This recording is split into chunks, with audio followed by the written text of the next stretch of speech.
Hello, Ray Parman here, Life Insurance Sales Manager with Gordon Marketing, and I have here today with me Paul Bechtold, our VP of our Debt Elimination Programs. Today, we're going to talk some practice building concepts. And Paul, we wanted to talk about the 542 plan.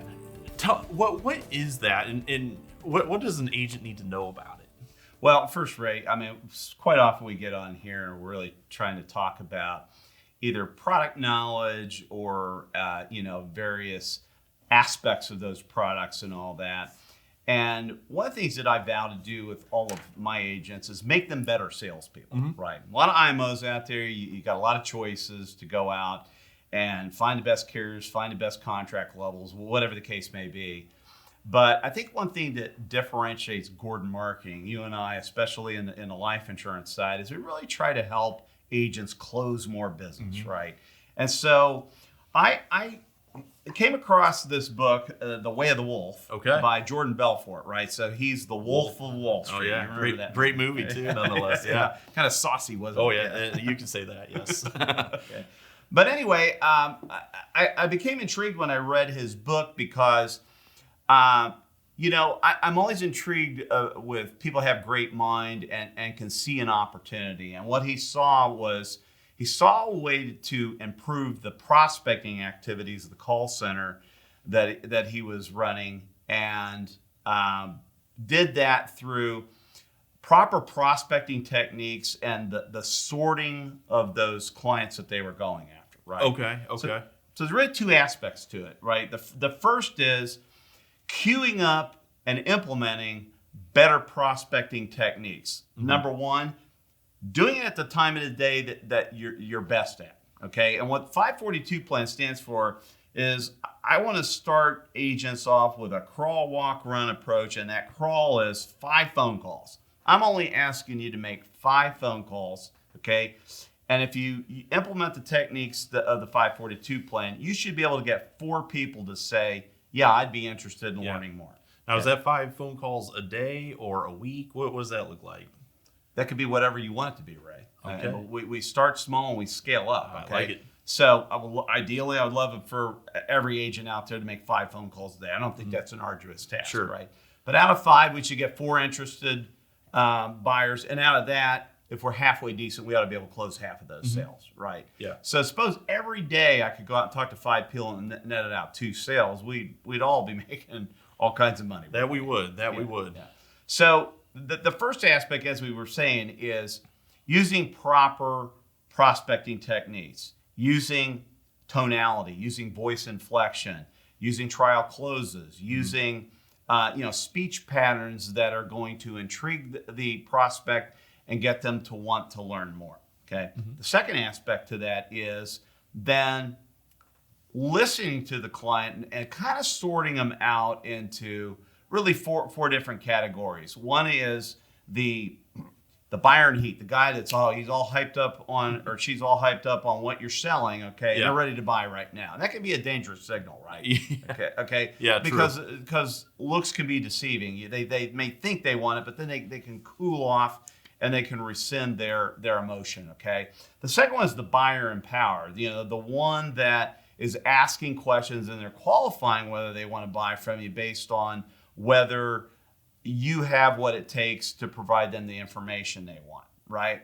The third one's what we call the looky-loo. They're kind of looking, they're kind of interested, but maybe they need a little bit more information, and they're just not quite sure yet, but they could be taken over the hump. And then the last one is the skeptic, the one that no matter what you say, they're the Johnny one-up, and they're going to challenge you on everything you say, and they're going to come up with one more objective.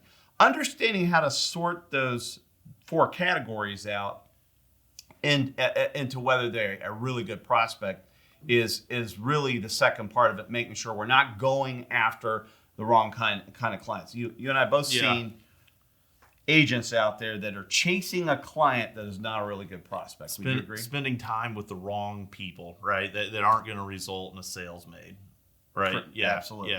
Yeah, we see that a lot, and I'm sure we've all been victims to something like that there too. But yeah, I really like how this kind of breaks it down and helps you really manage your prospects there. And so if an agent, just a real quick side note there. I mean, the biggest problem I see is getting in front of people. Right. And this addresses that. It makes it, you paint by numbers, you make that manageable, and then it helps you spend your time, talking to the right people there. So, ultimately, for the agent, how are they going to benefit from this? I mean, I'm sure that's pretty obvious answer, but just where have you seen that success, Paul? Well, I mean, the first thing it starts with is discipline and intentionality, right? Mm-hmm. Okay, I mean, let's face it, we've all been there. Okay, that bone weighs 500 pounds. We just can't seem to get it up to our ear, mm-hmm. right?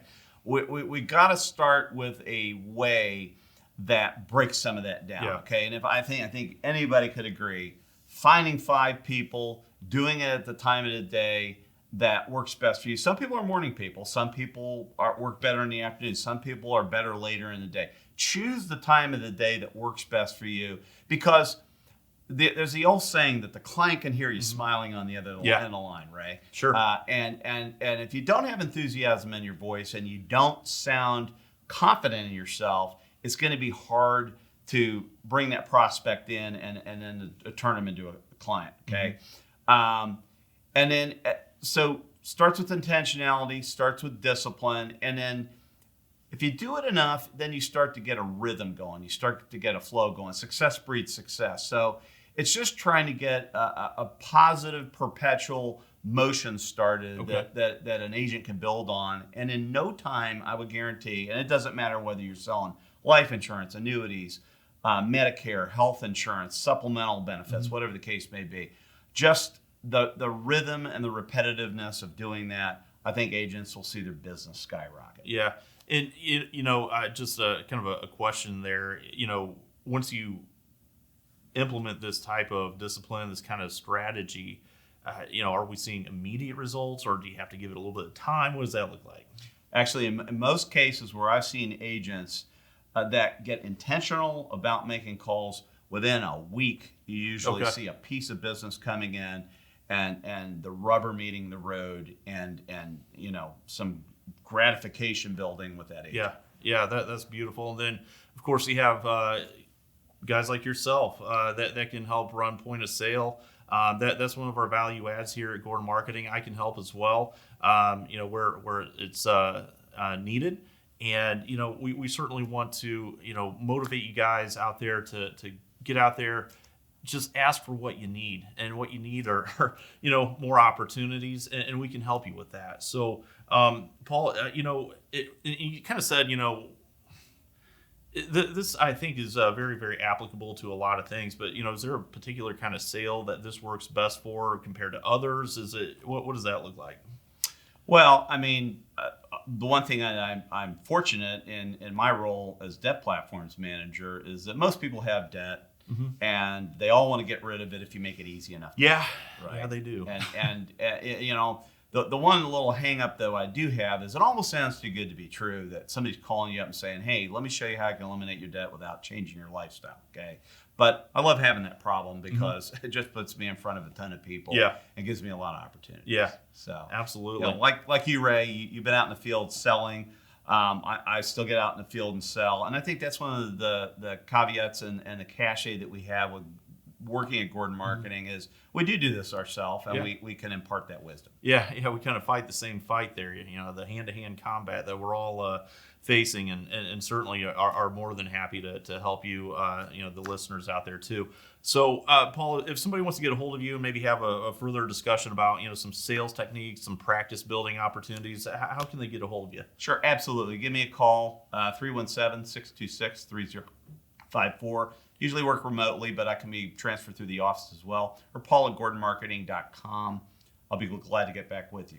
Well, perfect, Paul. Hey, this episode is drawn to an end. I will ask you guys, if you're out there, please hit subscribe if you haven't already. hit that notification bell. We release a new Selling Life and Annuities episode every Tuesday, so definitely want to make sure you're in the know. And also, if you don't mind, like, comment, and share. Always want to get the word out there. And so with that said, we will draw this to a close. Paul, again, thank you. And we will see you all in the next episode. Happy selling.